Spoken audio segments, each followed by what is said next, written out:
Hello, everybody. This is going to be a quick lecture, hopefully, on the 1920s in America.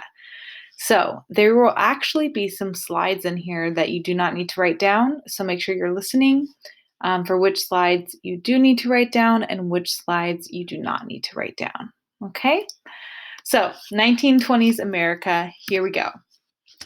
We have an essential question. This is what I'm focusing this module around. This is what I'm focusing this whole decade around. And this will be your quiz question at the end of the 1920s. How did America socially, politically, and economically change in the 1920s? Throughout your notes, I'm asking you to please put an S, P, or an E, or combination next to all the main topics. So if you think a topic sounds very social, meaning it deals with the culture, the lifestyle, the people, then go ahead and put an S. If you think a main topic talks about political changes regarding government or laws, put the letter P. And if you think the topic talks about the economy, anything to do with money or the economy in America, put an E. And the reason I did not break it up as social, political, and economic in the actual lecture is because I do think a lot of these topics are a combination. For example, take the amendment that I'm going to talk about regarding the 18th Amendment, how we can't have alcohol in America. I would argue that is all three of the letters, S, P, and E, because it's going to affect culture. It's an amendment, so it definitely shows you something about the government, and it's also going to economically change America as well. So for every main topic, or even supporting detail, put an S, P, E, or combination of those letters. And we'll talk about it in class if you have any questions. So each one of these big like little dots on the left are a main topic, but I did put a bunch on the same slide. The 1920s takes place right after World War I. So World War I just ended in 1918. It takes us a couple years to figure our life out, and then of course we're entering into the 1920s. But you do know that history flows together. There's often causes and effects. It's pretty much all history is something happens because of a reason and it affects something else. So when we talk about the 1920s, when we analyze the 1920s, we definitely have to connect it to the time period right before or a major event right before. And in this case, that is World War I. So the first topic of the 1920s deals with isolationism. We are an isolated country. What is our foreign policy during the 1920s? Isolationism. We decided to not join the League of Nations. We do not want to get involved in another foreign war. We do not want to engage in imperialism right now. We already did that. We want to stay isolated. Also, after World War I, we had a fear of communism. Now, this is called the Red Scare. This was partially happening because we saw Russia go through a crazy transformation. I know this is world history knowledge, but it does affect us. Russia was overthrown, their government was overthrown, and changed into a communist government. This is called the Bolshevik Revolution. You might remember it from last year. But after seeing Russia turn into a communist country, and the fact that communism is totally different than capitalism, we got scared. The government got scared, and therefore the people got scared of communism coming into our country. So it is called the Red Scare. The color red is associated with communism. So it's, again, the fear of communism. And therefore, our government actually starts hunting down potential anarchists and communists. Now, when I say hunting down, I do not mean like they're going to go and kill these people, but they do want to keep an eye on these people. They do want to keep a watch on these people to make sure that they will not overthrow our American government. So there is a massive fear of people who believe in anarchy. Anarchy is the belief that there shouldn't be any government. And there's a fear of people who believe in communism. This idea that economically everything should be shared. That is not what we believe in capitalism. Communism believes that everyone should be equal in society, and that everything should be controlled by the government, but that we should share everything as one. So no individual companies, no individual property, everything is in common. Do you see that in communism? The next topic is the rise of the KKK. You guys know what the KKK is. What's crazy during this time period is they are still targeting Black Americans. There's still a lot of racial violence, but it's actually being extended to more groups. So that's why it says the rise of the KKK, because after World War I, we had this huge fear of immigrants. You've already seen this term, but I wanted to reintroduce it, the term nativism. It's the idea, it's the fear of immigrants. So after World War I, nativism is increasing, and the KKK actually takes that on and adds it to their cause. So not only are they targeting Black Americans, but they're also targeting immigrants. This idea of a pure America is developing, which sounds really scary, and it is scary. And that's what's happening after World War I. There's going to be a separate assignment on one of the situations that highlights nativism. It's the Sacco and Vanzetti trial. I won't give anything away yet, but it does highlight potential nativism happening in that murder trial. But the biggest example of nativism, the biggest example of fear of immigration, fear of immigrants, is the development of the quota system. A quota is a limit. And so after World War I, we start to intensely limit immigration. And there will be actually a separate assignment on this topic as well. The two acts that you need to know is Immigration Act of 1917. It required literacy tests for new immigrants entering the US and barred, meaning stopped immigration from most of the Asian Pacific area. There was also the Emergency Quota Act of 1921, limited the number of immigrants entering the US. It allowed 3% of the size of each nationality living It allowed 3% of the size of each nationality living in the US in the year 1910. This system drastically limited the immigration from Southern and Eastern Europe, which is no surprise there because that's where World War I occurred. The idea here, that 3%, it's the idea that however many immigrants are living in America from that group, from that country, 3% is allowed to enter into America. So, again, if there's 100 German immigrants in America, we can allow 3 more into our country. So look at the picture on the right. This is a political cartoon showing the quota system. People drastically wanted to immigrate to America. Immigration has always been high into America.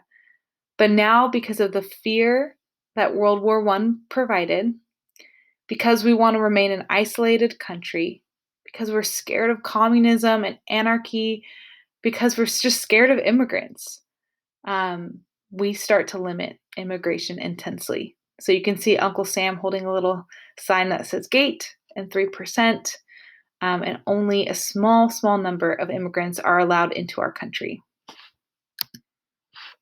Okay, so that was a lot of information, but that is really how World War I affects the 1920s. So this is going to blend in to the 1920s, and one of our main presidents of this time period is Calvin Coolidge. So you might notice 1923 starting off on like a weird number. That's because Calvin Coolidge was actually a vice president. I think it's William G. Harding. I don't know why I'm forgetting his middle initial, but Harding was the president from 1921 to 1923. He actually died of a heart attack, and Calvin Coolidge became president. And then he gets reelected, so that's why he is president from 1923 to 1929. So he's really our president of the 1920s. He is very pro-business. He believes in lowering taxes so that business profits could increase. He believed in reducing income tax so that people had more money. And if people had more money, that they would put it into the economy. So he's really big on private businesses thriving. And he believed in little government intervention. So he does not want to control these private businesses. He wants them to either thrive on their own or die out on their own. He's very famous for this quote: "The chief business of the American people is business. The man who builds a factory builds a temple. The man who works there worships there." It's just this idea, again, of just being pro business. He's equating business and companies to being like a religious center. That if you build a good business, then people will thrive. So we will see how that affects the 1920s. One of the biggest effects is, again, certain businesses thrive, and the economy actually takes a huge boost. Just as a reminder, in case you forgot, for all of these topics, you should be putting a letter. Does this sound like social? Does this sound like political? Does this sound like economic? Or do you hear a combination of a couple letters? Well, connecting with businesses, we have to talk about Henry Ford and the automobile. This is huge. We have the Model T, which is the car for the common man. You can see it in the bottom left. You can see it in both of those pictures on the left-hand side of the screen. This is not the first car to ever be invented, so make sure you do not say that. But it is the first affordable car. Henry Ford made this car to be for, again, the common man. It was very inexpensive. I have to fact check myself, but I'm pretty sure I looked up one day how much the Model T cost back then, and I thought it would be, could be wrong. I thought it was like $7,000 in today's money. That would be amazing if I got a brand new, amazing car for $7,000. That would, of course, be incredibly affordable. So I will fact check myself and let you know if that's false. That could be fake news. Another huge thing about Henry Ford and the automobile is that he wanted the parts to be parts that could be put into different cars. So basically interchangeable parts.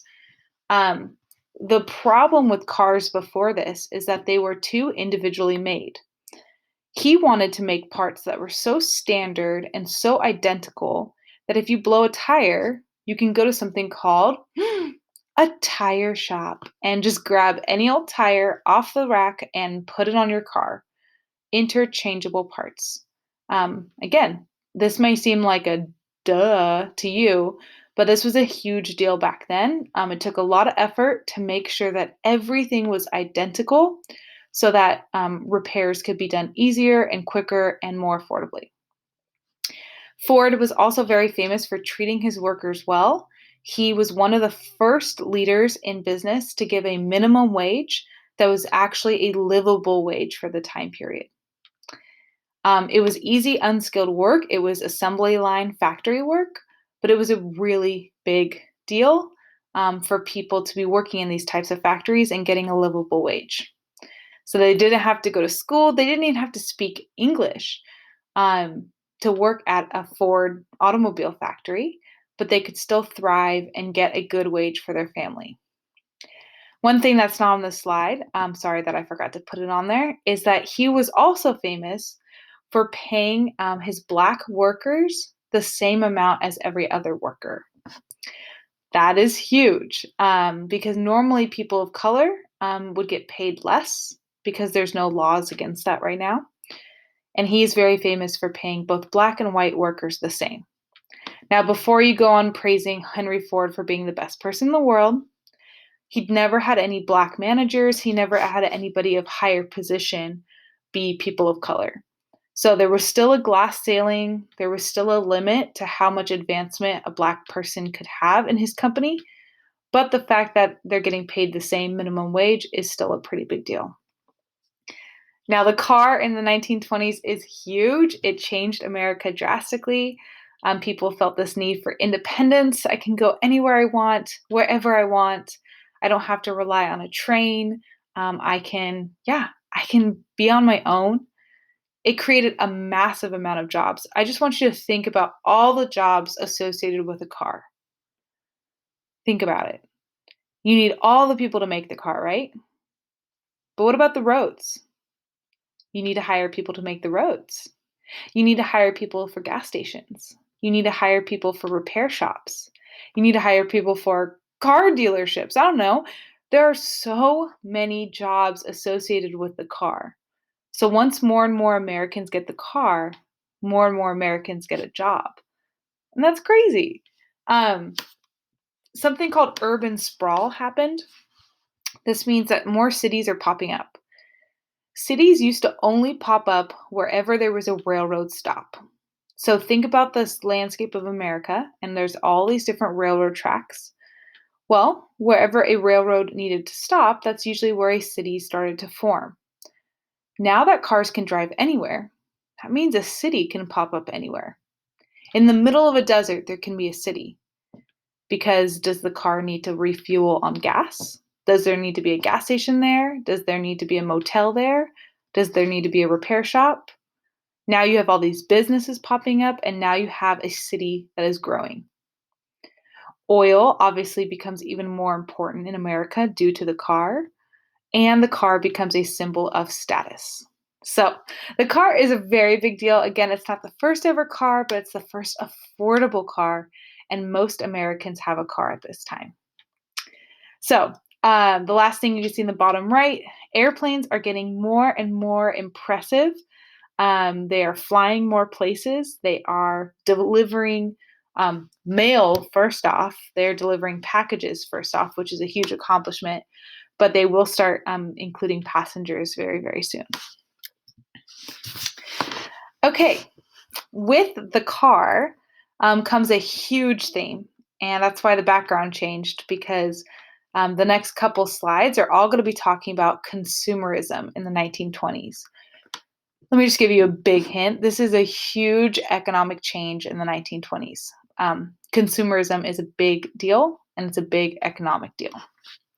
So, you do not need to write down all of this, just write down what you need to from this slide. Consumerism. What is consumerism? Well, it has the word consume right there in the word. And so let's look at what the word consume means. At lunchtime, you might see me consuming my pizza. Sitting in class, I listen to my teacher and I consume new information. The fire started by accident, but it consumed all the houses on the block. To consume something means to have it, to take it in, or to use it up. So in this case, in the 1920s, consumerism means to place importance on buying and having more and more things, especially when it's something you want, but you don't really need. So consumerism in the 1920s is going to look like people wanting more and more stuff that they don't necessarily need. After World War I, the US became an industrial power with new technology and new products. New inventions created new desires for the home and for personal use. Electricity is actually a huge deal. It becomes very common in homes, and it gives a rise to electric appliances. In this chart, you can see US families with electricity and appliances from 1920 to 1950. In 1920, electricity is at 35%. 35% of American families that are using electricity. Look at how many refrigerators there are, percentage of Americans, washing machines, vacuum cleaners, and radios. In the 20s, so from 1920 to 1930, look at the jump. Look at the change. Electricity usage in a home goes from 35% of families to 68% of families. Refrigerators actually goes down a little bit, which is interesting. The ice refrigerator goes down, but mechanical goes up. Washing machines go up, vacuum cleaners go up, radios go up a bunch. We lose data a little bit in the 40s and the 50s, mostly because of World War II. But keep in mind, we're looking at the 20s. The 20s to the 30s, there's a huge rise in electrical appliances. The new electric refrigerator is being advertised like crazy. People want a new electric washing machine. People want a radio. Keep in mind, does their old refrigerator keep their stuff cold? Yes. Can they continue to wash their stuff by hand? Yes. Do they need a radio? Not, they don't need it. So all of these things, again, are being advertised to them that you want this. You may not actually need it, but don't you want to buy it? More money and more leisure time meant that people were looking for ways to spend their money. Leisure activities included attending the movie theater and watching and participating in sports. Again, there's a massive increase in jobs. There's a massive increase in income at this time. So people have more money than ever before. And there's more leisure time. People want to have fun in the 1920s. So they want to spend their money at the movies. They want to spend their money at baseball games. They want to enjoy life. Guys, frankly, after World War I, people were freaking out. They thought the world was going to end.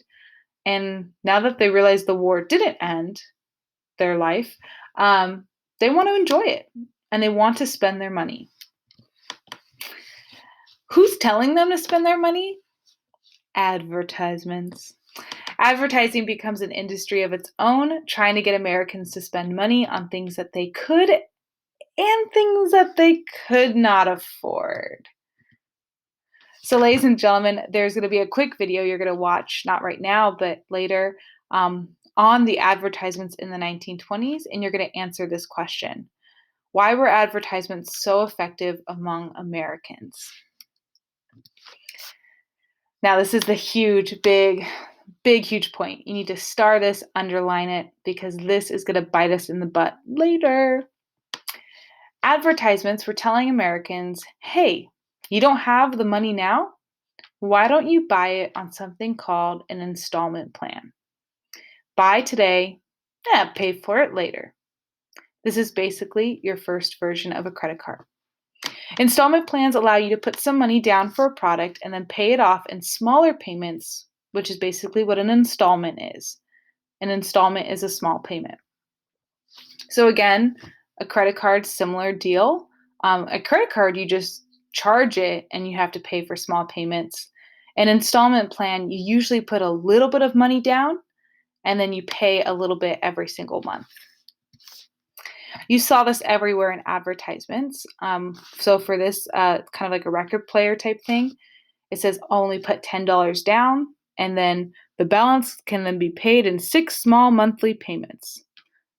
Okay, 25 cents a day after a small down payment in the one on the right. 50 cents down and $1 a month for this great new electric iron. Hey, look at that, Ford. The easiest way to buy a car, weekly purchase plan. Hey, don't have the money right now, don't have the complete money. Why don't you pay for it weekly? Again, this is actually creating something called superficial prosperity.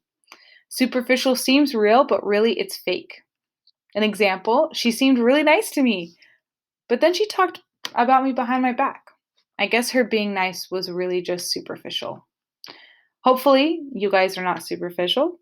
Hopefully, you haven't had this experience happen to you, but superficial seems real, but really is fake.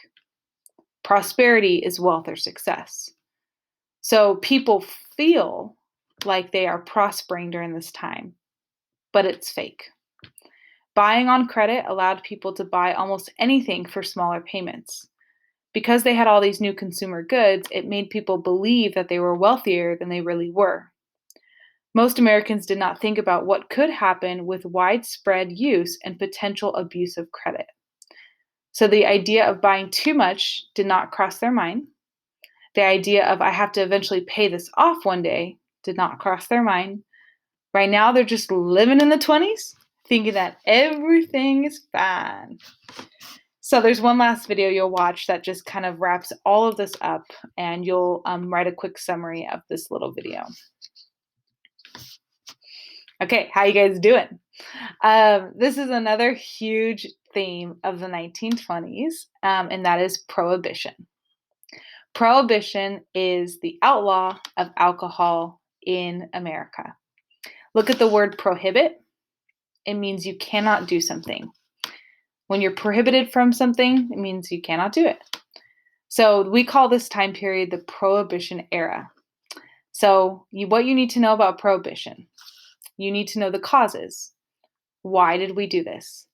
You need to know the 18th Amendment, the effects, and the 21st Amendment. So causes, in your notes, go ahead and write down a lot of the general causes that you can think of, meaning what would cause a country to completely outlaw alcohol? I'll give you just a couple, but I bet you could even think of more reasons, more problems that alcohol could add to society.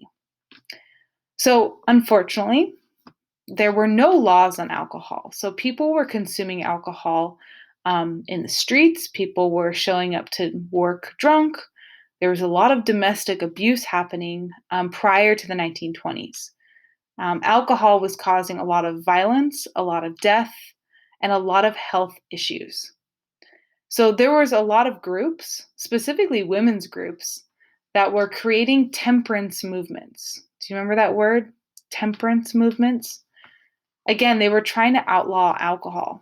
They've actually been wanting this since the 18 somethings, 1840s. Since the antebellum time period, people have been fighting for the outlaw of alcohol, but they're finally getting it in the 18th Amendment. The 18th Amendment says that you cannot make, sell, transport, or consume any type of beer, liquor, or alcohol of any sort. So you can't make it, you can't sell it, you can't transport it, and you can't drink it at all. And this is an official amendment, so it applies to all 50 states. But look at the picture on the right, or the only picture on here. All these people are drinking. They have alcohol in front of them. So they have the 18th Amendment, but the effects is that no one really followed it. The government had a hard time issuing this amendment. It had limited funds to pay people to even care for this amendment. The police were not well organized, not well supported. And so honestly, it was just a big fat mess. There were problems with alcohol, yes, crazy amount of problems. But completely outlawing it without giving the proper support created a bunch of chaos. Therefore, you need to know the 21st Amendment, which is the amendment that says that the 18th Amendment is gone. So we have these alcohol problems, we outlaw alcohol, it doesn't work, and so we create the 21st Amendment. The 21st Amendment cancels out the 18th Amendment, and so therefore that's why Americans can still drink and make alcohol and all that kind of stuff. But we do create laws that try to solve the issues that we did have with alcohol. So we cannot just cross out the 18th Amendment, by the way. Someone asked me that. Why couldn't we just erase it? It would actually cause more problems because the next amendment you create is like, well, is this the 18th Amendment Part 2? Or do we just have a gap? So the 21st Amendment literally just repeals or erases the 18th Amendment. So that just, I guess, makes more orderly sense in the Constitution. So I told you that the 18th Amendment didn't work, right? So crime actually increased. One of the reasons why they got rid of alcohol was to lower crime. But what's funny is that once you made alcohol illegal and more people want to drink, now crime actually increases. The two biggest illegal things that were happening was, number one, bootleggers were created. These are people that are illegally selling alcohol. They got their nickname because people literally hid alcohol in their boots. I love this picture on the right. This woman is hiding alcohol underneath her dress and her big coat. So she is selling alcohol illegally. She is a bootlegger. So that's why crime is increasing. Now, there's more scary bootleggers than just her. There's a bootlegger named Al Capone, which I'll talk about in class too. But Al Capone was a very famous bootlegger in Chicago and New York City, very famous for killing off his competition, making millions of dollars a year by selling illegal liquor. So Funny story with him, I'll tell you in class of how he eventually gets caught. The last thing that is illegal are something called speakeasies. Speakeasies. It's an illegal secret nightclub that sold alcohol, and they're called speak easy, as in speak softly, because it's a secret. These are bars and nightclubs that exist everywhere. They were in basements, they were in homes, they were in businesses, but they had to kind of be discreet because technically having a speakeasy is illegal.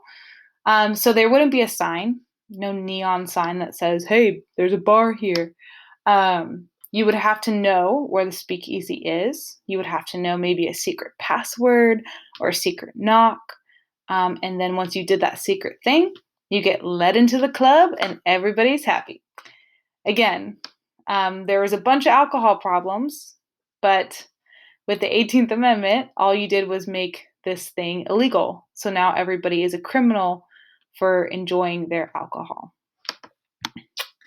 Now, again, the government did not enforce this very well, and it shows up in a lot of political cartoons. Look at the cartoon on the left. The bootlegger is huge, right? When something is enlarged in a political cartoon, it's usually enlarged for a reason. Sometimes it shows strength, power, and influence. And in this case, in the picture on the left, the bootlegger is the biggest thing. And you can see who's trying to chase down the bootlegger. We have a federal officer. Maybe that person is supposed to track down bootleggers. We have a sheriff's deputy running as fast as he can, and the city police. All three of these departments are trying to bring down this bootlegger, but the bootlegger is so powerful. It doesn't look like these people are going to catch up with the bootlegger. It doesn't look like they're going to stop the bootlegger. Looks like the bootlegger is just going to shake them off and keep doing what they're doing. Look at the picture on the right. We see this very giant organized crime. So these are gangsters and gangs that are usually bootleggers. In like what they're leaning on is their bootleg profits. They're racking in that money. And it says money to hire the best lawyers, money to bribe politicians. Organized crime were the ones that were in power. Why didn't the government stop the organized crime? Because some of them are being paid off. Why did they not get caught? Why did they get away with what they got away with? Because money.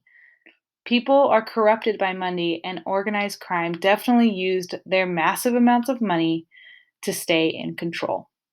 You see the law in the bottom left-hand corner of the picture, trying their little might to take down organized crime, and organized crime doesn't look at all fazed by the law. So prohibition is a huge deal. You need to know why it happened.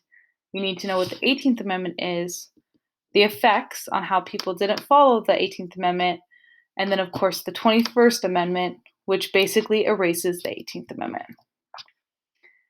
There will be a separate assignment on this, but one of the things you'll learn about in the 1920s is how the 20s affected women. Specifically, you already know about the 19th Amendment. This gave women the right to vote, and it actually created a new type of woman, and she is called the flapper. And I know some of you are just going to love learning about the flapper.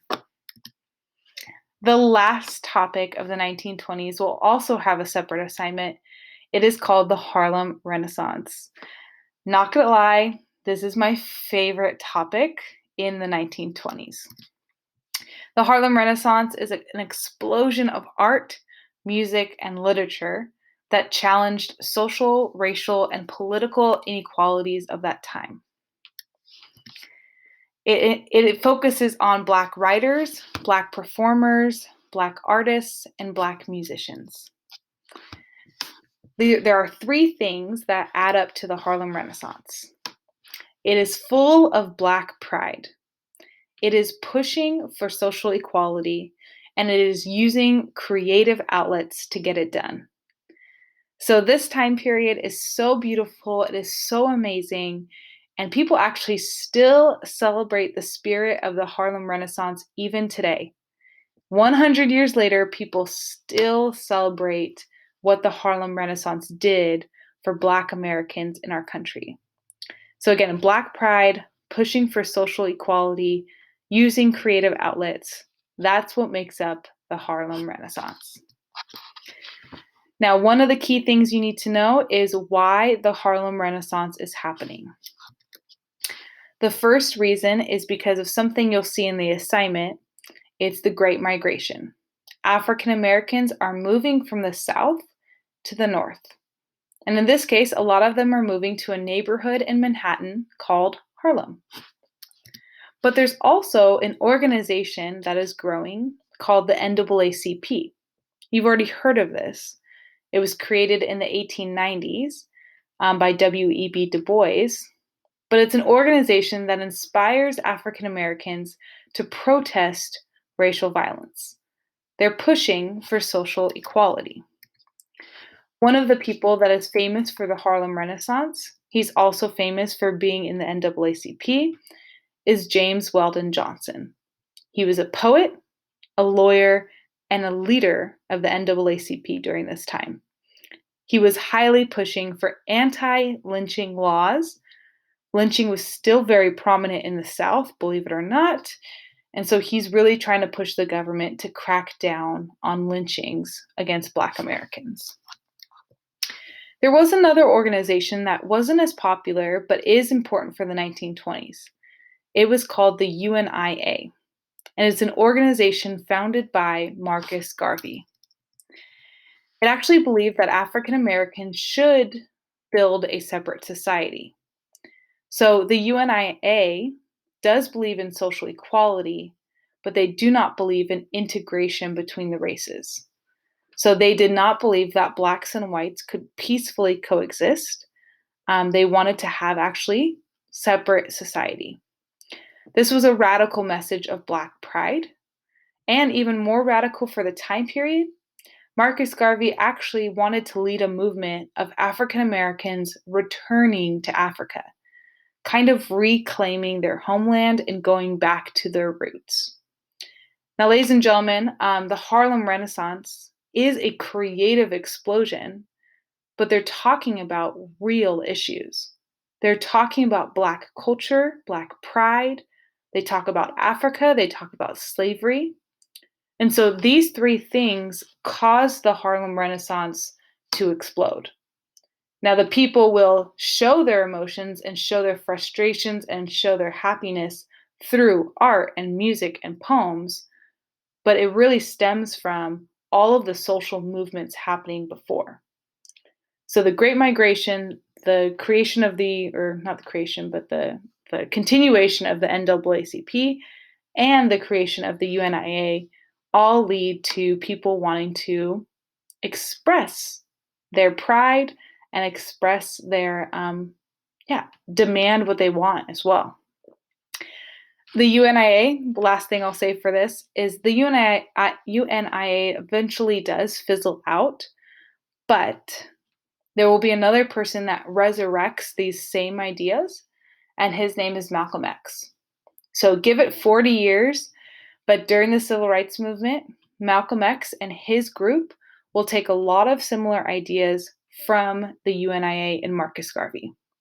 The reason being, Malcolm X's parents were followers of Marcus Garvey. So Malcolm X definitely wanted to go back to his roots with his parents and resurrect these same ideas again. So I know you're going to do a separate assignment on the Harlem Renaissance, but I wanted to include this quote by James Weldon Johnson of how he views what is happening in Harlem. Harlem is not merely a Negro colony or community. It's a city within a city, the greatest Negro city in the world. It's not a slum or a fringe. It is located in the heart of Manhattan and occupies one of the most beautiful sections of the city. It has its own churches, social and civic centers, shops, theaters, and other places of amusement. And it contains more Negroes to the square mile than any other spot on earth. The Harlem Renaissance Harlem is a neighborhood of Black Americans that are coming together and they are just um, thriving. Some of their stuff is sad. Some of their stuff explains their frustration. Some of their stuff demands social equality. Some of their stuff even talks about lynching and racial violence. But there's also happiness and joy and celebration, and such this cultural revival that happens as well. So, with that, I'm excited for you to do that assignment because it's going to go into more depth of what the Harlem Renaissance is. These are the three main things you should know from that assignment. What is the Harlem Renaissance? Why did it happen? And why is it significant? So, ladies and gentlemen, I know that was fast, or maybe it was slow for some of you. It felt fast for me. I will review the 1920s with you, but I wanted to give you some of the main information. We do have a couple extra assignments to do about the 1920s. But again, this is your essential question. How did America socially, politically, and economically change in the 1920s? Check your notes. Make sure you have the letters S, P, and E, or a combination of letters next to all the main topics. So, you guys are awesome and amazing. Thank you for being great students and listening so well.